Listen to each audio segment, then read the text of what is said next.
हाँ भाई let's start. आप छोड़ दें करना जितना भी हुआ। आ जाओ क्वेश्चन नंबर 1 पे। एलसीएम एचसीएफ का क्वेश्चन आपका, या नंबर सिस्टम का क्वेश्चन बोल सकते हैं इसे।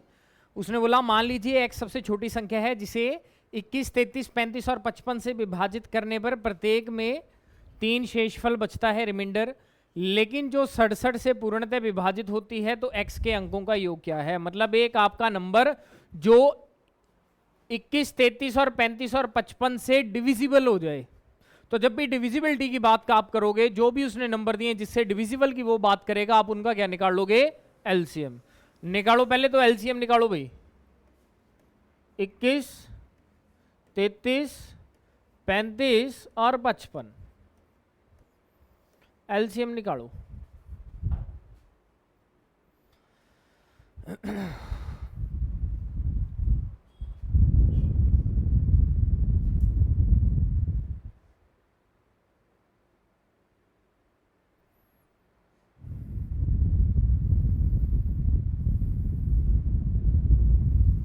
कितना एलसीएम आया?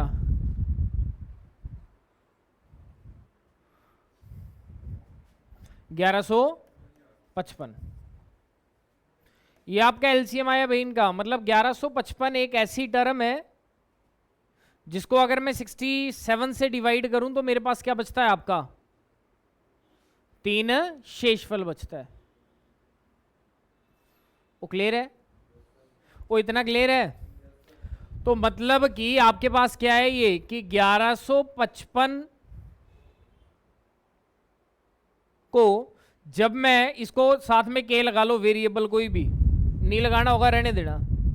1155 को अगर मैं 67 से डिवाइड करूं, करना जरा 67 से डिवाइड, 1155 को 67 से डिवाइड करो जल्दी। इसका ये बताओ भागफल क्या आएगा और शेषफल क्या आएगा? पूरा पूरा नहीं कटेगा ये।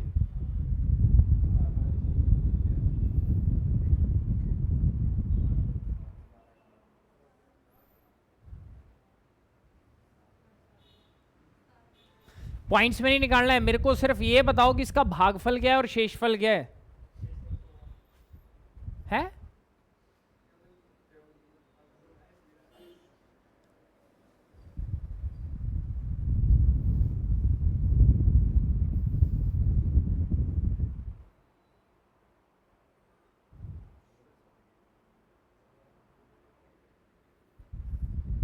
कितना है भाई आपका शेषफल? कितना आएगा?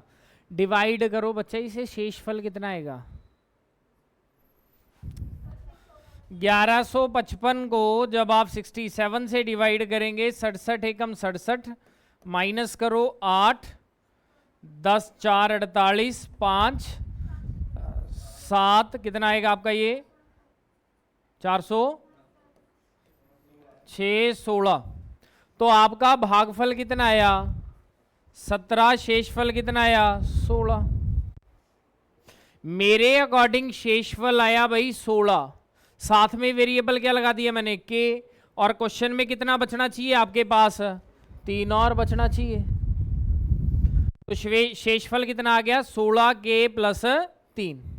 अब उसने बोला कि 16 के प्लस 3 मतलब आपके पास जो शेषफल बचा, तो के में मैं क्या पुट करूं कि जिसे प्लस वगैरह करके मेरे पास ये एग्जैक्ट डिविजिबल हो जाए किससे? 67 से।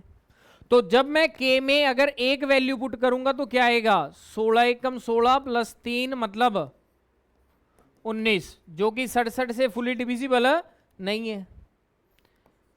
16 दूनी 32 प्लस 3 35, ये भी नहीं होगा। अगर मैं 4 पुट करूं यहां पे, अगर वैल्यू में 4 पुट करूं, 16 चौके 64 प्लस 3 कितना आएगा? 16 चौके 64, 64 जमा 3 67, मतलब 67 बटा 1। तो कितना ऐड करना चाहिए मेरे को? के की वैल्यू क्या रखनी चाहिए भाई? 4। अगर के की वैल्यू मैं 4 रखूंगा तब जाके ये जो पूरा नंबर होगा ये किससे डिविजिबल होगा आपका? 67 से। अब के की जगह 4 रखना। उसने बोला what is the sum of digit of x.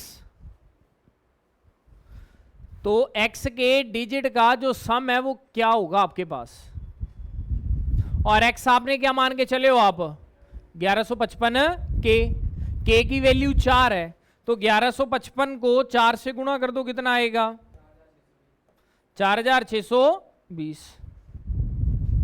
अब ये आपका नंबर आया जो 67 से फुली डिविजिबल होगा। अब उसने बोला इस नंबर का जो हर एक अंक है उसका योग बताओ क्या आएगा, तो 4 जमा 6 जमा 2 जमा 0 ओवरऑल कितना है आपके पास 12। यहां अगर मैं आपसे डिवाइड नहीं भी करवाता तब भी निकल जाता, लेकिन आपको क्या करना पड़ता, कैलकुलेशन अपनी बड़ी करनी पड़ती। क्या करना पड़ता, कैलकुलेशन थोड़ी बड़ी करनी पड़ती। इसलिए जो भी नंबर बोला उसको पहले जिससे डिविजिबल बोला उससे डिवाइड करके देखो, जो शेषफल आएगा मेरे अकॉर्डिंग जो उसके अकॉर्डिंग आएगा। फिर मैंने क्या किया, k की वैल्यू को क्या पुट करूं कि मेरा ये 67 या उसका मल्टीपल बन जाए। तो जब मैंने k की वैल्यू को 4 पुट किया तो 16 चौके 64 प्लस 3 67, मतलब k की वैल्यू कितनी आई आपके पास 4, और आपने x क्या मान रखा था नंबर 1155 k का मतलब 4, मल्टीप्लाई कर दो 4620 ऐसा नंबर जो डिविजिबल है इससे, तो क्या बन जाएगा आपका ये 4 जमा 6 जमा 2 जमा 0 ओवरऑल सम कितना आ गया डिजिट्स का 12। अगला मेंसुरेशन का क्वेश्चन, साइन थीटा 3/5 और cos theta is equal to 4/5। आपसे उसने पूछा टैन और कोट। तो पहले अगर बात करें टैन की, तो टैन जो है वो क्या होता है आपका साइन अपॉन कॉस, टैन के बराबर डिवाइड कर दो 3/5 as it is, divide changes to multiply और 5/4। टैन की वैल्यू क्या आई, अगर टैन आपका 3/4 है तो कॉट क्या होता है इसका उल्टा, टैन का उल्टा मतलब 4/3।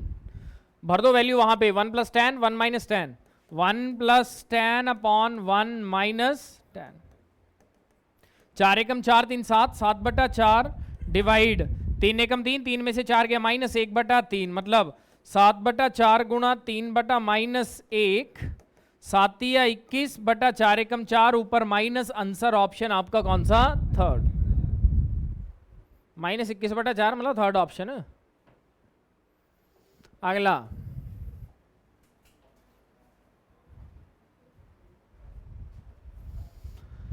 हमें धारा के प्रतिकूल और अनुकूल,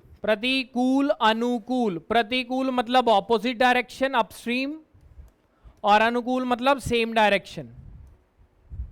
तो मैंने मान लिया प्रतिकूल आपकी चाल u और अनुकूल आपकी चाल d डाउनस्ट्रीम। d का मतलब अनुकूल, u का मतलब अपस्ट्रीम मतलब प्रतिकूल।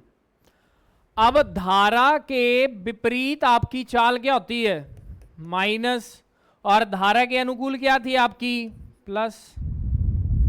और मेरे को उसने यही दे रखी है रेशो, गति का अनुपात 2:3 है, किसका, प्रतिकूल और अनुकूल का। प्रतिकूल d - u upon d + u, कितनी रेशो दे दी, 2 रेशो। यहां से d और u की वैल्यू निकाल लो, cross multiply, 3d - 3u is equal to 2d + 2u, minus का 3 उधर जाके प्लस का 3, प्लस का 2 इधर आके माइनस का, क्या बन गया 3d - 2d is equal to 2u + 3u, 1d is equal to 5u, और यहां से d/u, सिंगल d/u की रेशियो निकालो, तो d/u इज इक्वल टू 5/,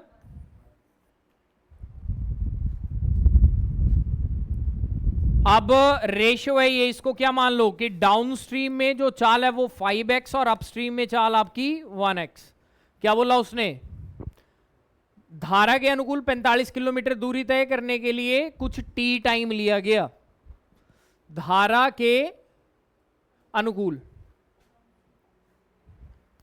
और टाइम क्या होता है, time is equal to distance upon speed. धारा के अनुकूल मतलब उसी डायरेक्शन में प्लस, तो 5 जमा 1 कितना आएगा, स्पीड आ गई 6x, डिस्टेंस कितना कवर किया है उसने, तो टाइम आ गया अनुकूल में सेम डायरेक्शन में आपका कितना 45/6x। उसने बोला तो बताओ 1 घंटे में नाव धारा के प्रतिकूल कितनी दूरी तय करेगी। 1 घंटे में धारा के प्रतिकूल डिस्टेंस निकालना है अब, और distance is equal to speed into speed कितनी है आपके पास, स्पीड कितनी थी भाई 5 माइनस 1 कितनी हो जाएगी, इनटू टाइम कितना है 45 बटा 2 दूनी 4, 2 तिये 6, 15 तिये 45 और 15 दूनी कितने किलोमीटर की दूरी आई आपकी 30 किलोमीटर की। उसने मतलब आपको जो पहले रेशियो दे रखी है वो दोनों के प्लस और माइनस की रेशियो दे रखी है, आपने अलग अलग रेशियो निकाल लेनी कि डाउन में जो स्पीड है वो 5, अप में स्पीड 1। अगर सेम डायरेक्शन होगी तो 5 जमा 1 6, और अगर ऑपोजिट होगी तो 5 माइनस 1 4। उसने सिचुएशन दे दी कि 45 किलोमीटर वो इस स्पीड से कर रहे हैं, कितने घंटे में, टी घंटे में। तो टी घंटे में कितना आपका 45 बटा 6x time is equal to distance upon speed. धारा के अनुकूल था, अनुकूल मतलब प्लस। उसने पूछा धारा के प्रतिकूल क्या बताओ, डिस्टेंस बताओ। तो धारा के प्रतिकूल distance is equal to speed into time. Speed आपकी क्या रहेगी 4x माइनस कर दो, और टाइम कितना है जो आपका पहले वाले का था अनुकूल वाले का, उतने टाइम में कितनी दूरी तय करेगी, तो उतना टाइम मतलब 45 बटा 6x। काट पीट के ओवरऑल आंसर कितना आ गया आपका 30 किलोमीटर। अगला स्पीड टाइम डिस्टेंस। एक कार बस की तुलना में 50%, एक कार दूसरा बस एक ही समय पर ए से शुरू करते हैं, एक ही समय पर 75 किलोमीटर पहुंचते हैं, ठीक है। मतलब स्टार्टिंग का पॉइंट सेम है, एंडिंग पॉइंट सेम है, टाइम भी सेम है, पर उसने बीच में क्या बोल दिया कि 12.5 मिनट जो है वो कौन रुकती है आपकी कार रुकती है। तो बताओ बस की गति, तेज यात्रा करती है तो स्पीड आ गई आपकी क्या, कार आपका 150 की स्पीड से चलेगी तो बस कितनी स्पीड से चलेगी, क्योंकि कम चल रही है बस और तेज चल रही है कार। कटते हैं तो काट दो, 5 तिये 15, 5 दूनी 10। स्पीड की रेशियो आ गई कितनी 3:2। तो टाइम की रेशियो क्या आएगी, अगर कार 3 की चाल से चल रही है तो कम टाइम लेगी, और अगर बस 2 की चाल से चल रही है तो ज्यादा टाइम लेगी। तो क्या आ गया इसका उल्टा 2 और 3। मतलब कार अगर 2 घंटे लेगी तो बस कितने घंटे लेगी 3। मेरे अकॉर्डिंग जो अंतर आ रहा है वो कितने का आ रहा है आपका, और एक की वैल्यू कितने मिनट दे रखी है उसने 12.5 मिनट। अगर एक की वैल्यू 12.5 मिनट तो बस कितना टाइम ले रही थी 3 की रेशियो में। अगर एक की वैल्यू 12.5 तो 3 की वैल्यू 37.5 मिनट। हाँ भाई देखो बस का टाइम आ गया कितना, बस का समय 37.5 मिनट, और बस की दूरी कितनी है आपके पास, दूरी कितनी तय करते हैं वो बराबर ही दूरी। तो यहां से क्या निकाल लो स्पीड, और speed is equal to distance 75। Time आपका मिनट में, इसको आवर में चेंज करो तो क्या जाएगा 37.5 बटा 60, मतलब 75 गुणा 60 ऊपर चला गया और 37.5 नीचे।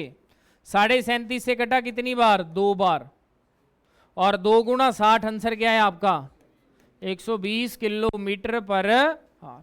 Option third. अगला एल्जेब्रिक।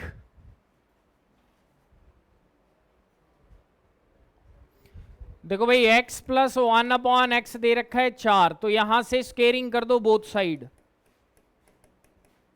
4 चौके 16। तो ये बन गया A square plus B square plus 2 into A into B is equal to 16।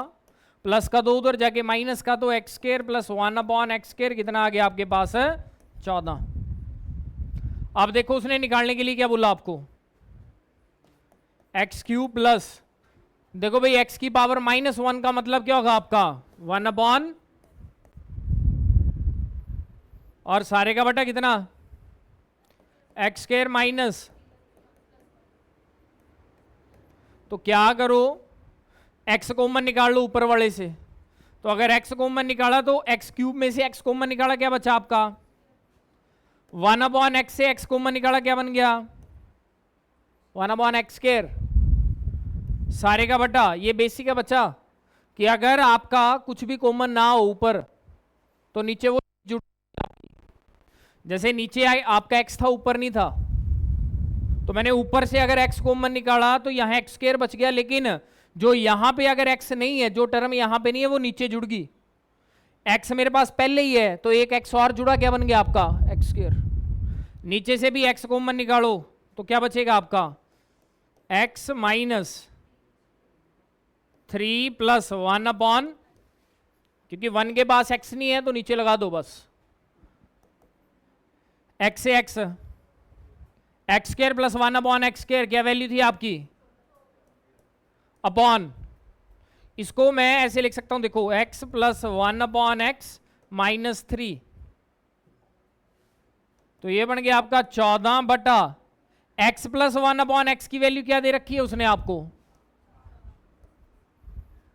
-3, तो 14/1 आंसर क्या आएगा आपका सेकंड। अगला, हाँ भाई किताब के पन्नों की बात की, क्वेश्चन बेस्ड ऑन नंबर, या जिसे हम एपी भी बोलते हैं अर्थमेटिक प्रोग्रेशन। अब एपी में उसने बोला कि शेष जो आपके पन्ने बच गए उनका योग कितना ओवरऑल 195, मतलब एक किताब है, किताब में कुछ पेजेस हैं और उस पेजेस पे अगर नंबरिंग की गई है तो जो वो नंबरिंग, अगर जो नंबर उस पे लिखे गए अगर उनको मैं सबको जोड़ूं तो योग कुछ बनता था, लेकिन उसमें से क्या किया, एक पन्ने को फाड़ दिया गया, उसमें से उस किताब में से एक पन्ना फाड़ दिया। जैसे ही एक पन्ना फाड़ा तो आपका जो योग बच गया वो कितना बचा, सिर्फ 195। तो जो पन्ना बच गया, मतलब एक पन्ना काटने के बाद जो पन्ने आपके बच गए उनका योग कितना है 195, और गिनती कहां से शुरू की गई है उनकी 1 से। तो अगर 1 से गिनती शुरू की गई तो लगातार चलेगी 1 2 3 4 5 6, और 1 2 3 4 5 6 कौन से नंबर हैं आपके नेचुरल नंबर्स, प्राकृतिक संख्याएं। और मेरे को पता है सम ऑफ n नेचुरल नंबर का फॉर्मूला, प्राकृतिक संख्याओं का योग का सूत्र क्या होता है n इंटू, और मैंने माना कि फटे हुए पन्ने का जो योग है वो कितना है आपका x, फटे हुए पन्नों का योग क्या मान लिया मैंने x, तो कुल योग कितना हो गया आपका 195 जो बचे हैं प्लस जो फाड़ा है is equal to n into n plus 1/2। अब यहां देखो कि n की वैल्यू में क्या भरूं कि मेरा जो नंबर है वो 195 या उससे ज्यादा आए, 195 या उससे ज्यादा आए। तो अगर मैं यहां पे n की वैल्यू 19 भर के देखूं तो 19 इंटू 19 जमा 1/2 मतलब 19 गुणा 20/2, 2 दा या 20 और 19 दा या 100, लेकिन मेरे को क्या चाहिए 195 या उससे ज्यादा। n मैंने 19 भरा तो अब n क्या भर के देखूंगा मैं 2 दा या 20 और 10 गुणा 21 क्या बना आपका 200, मतलब जो n की वैल्यू है जो उस किताब में टोटल जो पन्ने हैं वो कितने थे आपके 20,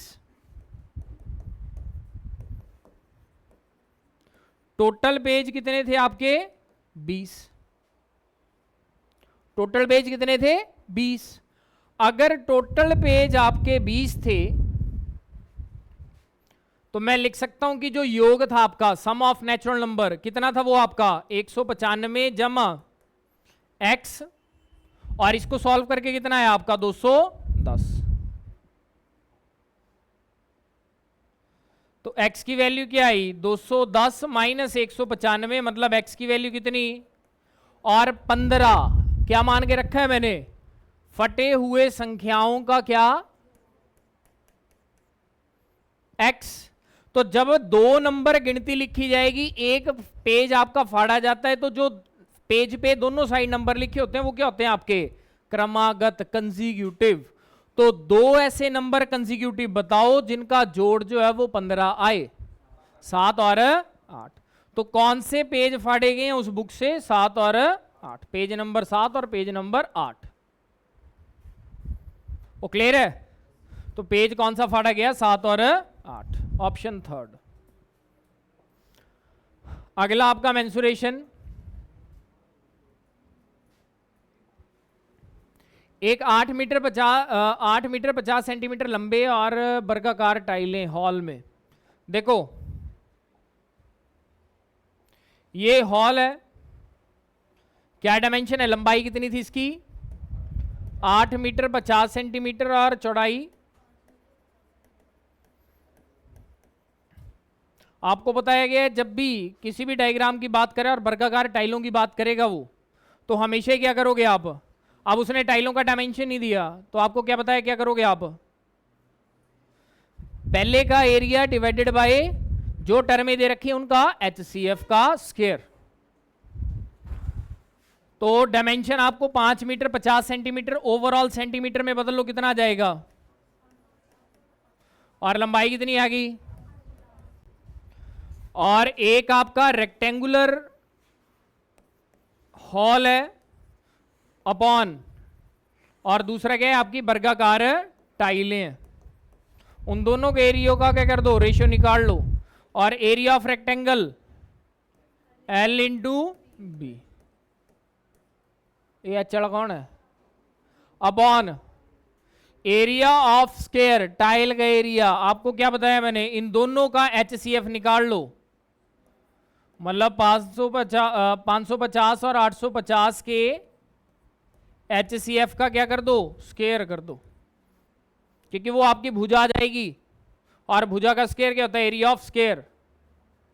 तो आपका 550 गुणा 850 बटा इनका HCF कितना आ गया? 10 55 85 5 50 आएगा। तो 50 गुणा 50, 2 जीरो से 2 जीरो, 5 से कटेगा 11 बार, 5 से कटेगा 17 बार, 17 गुणा 11 187। तो ओवरऑल उस हॉल में 187 टाइलें लगेंगी। अगला 8वां क्वेश्चन जल्दी। हाँ भाई देखो, ये आपका पाइप एंड सिस्टेरिन का क्वेश्चन है, टाइम एंड वर्क से रिलेटेड है। ये आप खुद सॉल्व करेंगे। इसका आंसर मैं आपको बता दूं तो आंसर आएगा इसका 56 घंटे 56 आवर्स। सॉल्व कर लेना इसे। हिंट देख लो, ए और बी 10 और 40, यहां से वर्क निकाल लो 40, 4 और 1। अभी आया आपका 5। उसने जो भी बोला कि 1 घंटा 20 मिनट अधिक टाइम लगता है जब टंकी में छेद होगा, तो अगर छेद ना होता तो कितना टाइम लेते दोनों भरने के लिए? अब 8 घंटे लिए प्लस 1 घंटा 20 मिनट और ज्यादा लिए, 20 मिनट का मतलब 20/60। तो मतलब 8 प्लस 3 एकम 3 1 4, 4/3 कितना आ गया? ये 28/3 घंटे। अब इससे आगे आप सॉल्व करेंगे। 28/3 घंटे टोटल लिए, 2 पाइपें भरने वाली है, तीसरी पाइप मानो जो छेद आपका जो निकाल रहा है पानी, मतलब माइनस में आएगा। तो total time is equal to 10 plus 40 plus जो भी आप आगे मानोगे एक्स वगैरह जो भी आएगा, plus x minus x is equal to 28/3। Overall calculate करके आप आंसर कितना निकालोगे? 56 आवर्स। अगला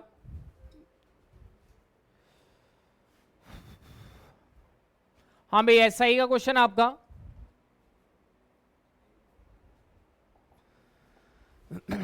प्रिंसिपल आपका 4860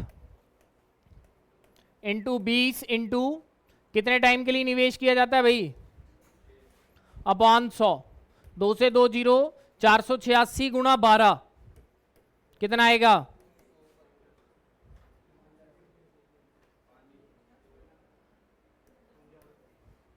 5832। ये किसकी वैल्यू आएगी? आपके एक्स की, क्योंकि 6 साल के लिए बोला एक्स रुपए होते हैं आपके SI के। ऐसे ही इतने ही रुपए पर, इतने ही दर पर कितने वर्ष का बोला है? और बटे में क्या लगा दो यहां भी। अब इसका ब्याज देख लो कितना आएगा। Y की वैल्यू आई 4810। 4,860 रुपए। अब उसने बोला दोनों का अंतर बताओ, कर दो माइनस। 5,832 माइनस 4,860 कितना? 972। Option second. अगला 10वां क्वेश्चन। हाँ भाई, यूनिटरी मेथड आपका M1D1, 40 आदमी, 6 घंटे, 12 दिन, 450 मेज। कितना बोला आगे? 32 आदमी, 2 घंटे, कितने दिन में? 240 मेज। यूनिटरी मेथड ये आपका M1, मतलब ये आपका M, T, D और W, ये 1 ये 2। फॉर्मूला था M1 D1 T1 upon is equal to 32 2 D2 upon 240। 0 से 0 काट दो, 2 एकम 2, 2 3 6, आगे आएगा आपका 8 पंजे 40, 8 चौके 32, 4 एकम 4, 4 तिया 12, 3 15 45, 3 अट्ठे 24, 3 एकम 3, 3 पंजे 15, 5 से 5 कटा, 8 तिया क्या आंसर आया आपका? 24 दिन। ऑप्शन 1। अगला, हाँ भाई, स्पीड टाइम डिस्टेंस का। अब जयपुर से चलती हैं 2 ट्रेनें, एक आपकी मालगाड़ी और दूसरी रेलगाड़ी, मतलब मेल जो आपकी है। मालगाड़ी की दूरी कितनी? 1680 और दूसरी 320 मीटर। अब मालगाड़ी आपकी सुबह 7 बजे चलती है और दूसरी 12 बजे चलती है, और मालगाड़ी की चाल है 48 किलोमीटर पर आवर, और जो आपकी रेलगाड़ी है उसकी कितनी है? 67 किलोमीटर पर आवर। और दोनों अगर सेम डायरेक्शन में जाएंगी तो जो इनकी रिलेटिव स्पीड होगी वो क्या हो जाएगी? कितना आएगा? 19 किलोमीटर पर। ठीक है। अब उसने बोला कि 7 बजे मालगाड़ी चलना स्टार्ट हो जाती है और 12 बजे दूसरी चलती है, सेम ही रूट पे जाती हैं दोनों, एक ही दिशा में। तो पहले तो ये देखो कितने टाइम का गैप है, कितने आवर्स का गैप है? 5 घंटे। मतलब मालगाड़ी अगर 5 घंटे पहले छूटी है तो इसका मतलब वो कुछ ज्यादा दूरी तय करेगी। अब यहां से निकाल लो कितनी दूरी तय की, डिस्टेंस मालगाड़ी ने। Distance is equal to speed, कितनी थी मालगाड़ी की? 48 मालगाड़ी की, इनटू टाइम कितना आपका? कितनी? 240 किलोमीटर पहले कवर कर चुकी है वो। टोटल डिस्टेंस जो रेलगाड़ी तय करेगी मेल 240 करेगी, प्लस अपनी जितनी उसकी दूरी, प्लस जितनी लंबाई मालगाड़ी की, तो कितना आएगा? 240 प्लस, ये ध्यान रखना ये दोनों किसमें आपके? और मीटर का मतलब कितना? 7000 मीटर, जिसे मैं क्या लिख सकता हूं? 7 किलोमीटर। और 240 जमा 7 कितने किलोमीटर है आपका? अब 247 किलोमीटर की दूरी आ गई। टोटल डिस्टेंस कितना आ गया? 247 किलोमीटर। रिलेटिव स्पीड कितनी आ गई आपकी? 19 किलोमीटर पर आवर। यहां से क्या निकालोगे आप? टाइम इज इक्वल टू 247 बटा 19, कितना आएगा? 13 घंटे। मतलब 13 घंटे लेगी वो तय करने के लिए। उसने पूछा है कि कितने दूरी बाद पार कर जाएगी, तो अब टाइम आपका 13 घंटे, टाइम इज इक्वल टू 13, और स्पीड कितनी है रेलगाड़ी की, मतलब मेल की? कर दो दोनों को गुणा, distance is equal to speed into time, 67 गुणा 13, 800 71 किलोमीटर बाद वो पार कर जाएगी किसको? मालगाड़ी को। अगला देखो, अगर कोई डाउट है तो कमेंट में डाल देना बाद में, और वीडियो रोक के फिर देख लेना। जिसको समझ आ गया वेरी गुड। अगला फिर से टाइम एंड वर्क का क्वेश्चन है भाई। ए और बी 18 और 24 में कर सकते हैं दोनों का एलसीएम कितना? 18 चौके 72, 24 72। बोलो दोनों ने मिलकर कार्य शुरू किया और कुछ दिनों बाद ए छोड़ गया। बी जो है वो शेष कार्य 10 दिनों में पूरा करता है। बी शेष कार्य 10 दिनों में, तो 10 दिन अकेले कार्य कितना किया उसने? अकेला जब ए छोड़ के चला गया था, बी ने 10 दिन तक कार्य किया, तो बी ने कितना कार्य कर लिया आपका? 72 में से 30 कार्य अकेला बी करेगा, तो दोनों मिलके कितना कार्य? दोनों ने मिलके 42 काम किया। दोनों की क्षमता कितनी थी? काट के कितने दिन आया? तो मतलब 6 दिन तक दोनों ने मिलके काम किया। उसके बाद ए चला गया, तो पूछा गया उसने आपसे ए ने कितने दिन तक काम किया? 6 दिन तक। अगर पूछेगा ए ने कितने दिन बाद काम छोड़ा, तब भी क्या आएगा? 6 दिन। अगला एलसीएम एचसीएफ का क्वेश्चन भाई। बोला 3 संख्याएं हैं, पहली, दूसरी और तीसरी। इन तीनों का जो एचसीएफ है वो कितना आपका?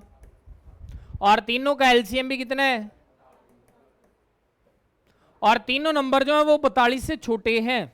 तो अगर तीनों नंबर 42 से छोटे होंगे और एचसीएफ जिनमें 7 होगा, तो मतलब क्या होंगे? वो 7 का मल्टीपल ही होंगे। तो 7 के मल्टीपल 7, 14, 21, 28 और तीसरा 42 होगा। लेकिन 42 ले नहीं सकता हूं मैं, क्यों? क्योंकि उससे छोटे बोले एलसीएम से, एलसीएम ही 42 से उससे छोटे नंबर आएंगे। तो अब 7, 14, 21 और 28 में से 3 नंबर देखने हैं, तो पहले 3 ही होंगे। क्यों? क्योंकि इन तीनों का एलसीएम क्या आएगा? 42। अगर आप 28 को लोगे तो एलसीएम 42 नहीं आएगा। तो 3 नंबर मेरे पास आए, 7, 14 और 21। क्या पूछा उसने? इनका मल्टीपल, मतलब इन तीनों का क्या? Multiply. 2058। Option D is the right one. अगला, हाँ भाई, ये भी आपका नंबर सीरीज का क्वेश्चन है, नंबर सिस्टम का। बोला जब एक संख्या x को 18, 27, 36 और 45 से विभाजित किया जाता है तो शेषफल बचता है। ठीक है, देखो भाई, कोई संख्या को विभाजित कर रहे हैं और विभाजित के लिए क्या बताया मैंने आपको? जो भी नंबर दिए उनका क्या ले लो आप? जल्दी बताओ एलसीएम कितना आएगा?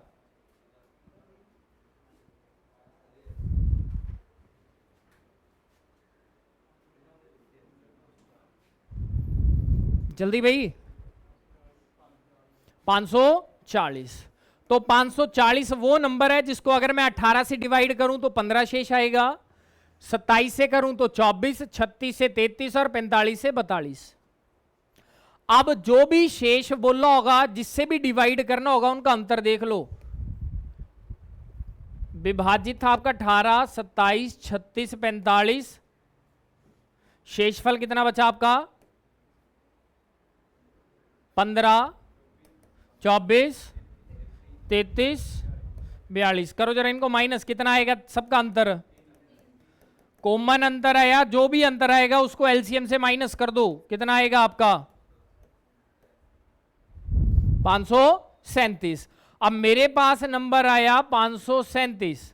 अब उसने बोला कि जो ये नंबर आएगा, जब आपका 3 शेष बचेगा सब में, तो जो ये नंबर आएगा तो इसको अगर इसके योग से डिवाइड किया जाए तो रिमाइंडर क्या आएगा? तो मतलब 537 को जब मैं डिवाइड करूंगा किससे? 18, 27, 36 और 45 का योग आ गया कितना? 100। तो 537 को जब मैं 126 से डिवाइड करूंगा तो मेरा शेषफल कितना आएगा? बताओ भाई कितना आएगा? डिवाइड करो जल्दी। तो शेषफल कितना है आपका? 33। मतलब option 2 is the right answer. Second last question आपका।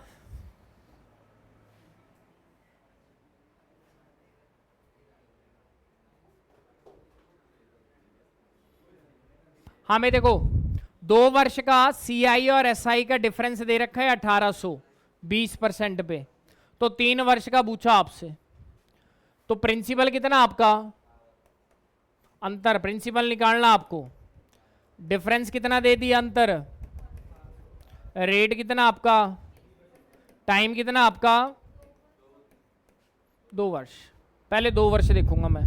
तो यहां से फॉर्मूला लगेगा CI और SI का अंतर बराबर है प्रिंसिपल इंटू रेट अपॉन 100 की पावर 2 टाइम।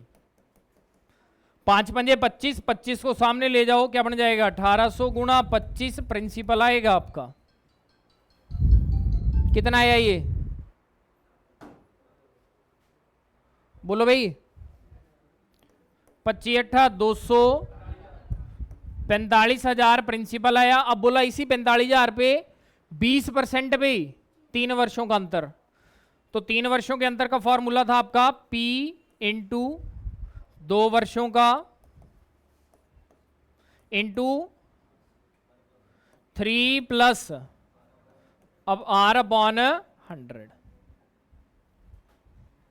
20 पंजे 100, 0 से 0, तो ये बन गया 45,000 गुणा 1/25 गुणा 5 दिया 15, 1 16, 16/5, 5 9 45, 25 75,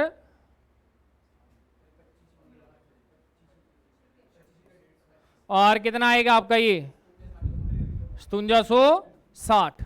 option 4 is the right one.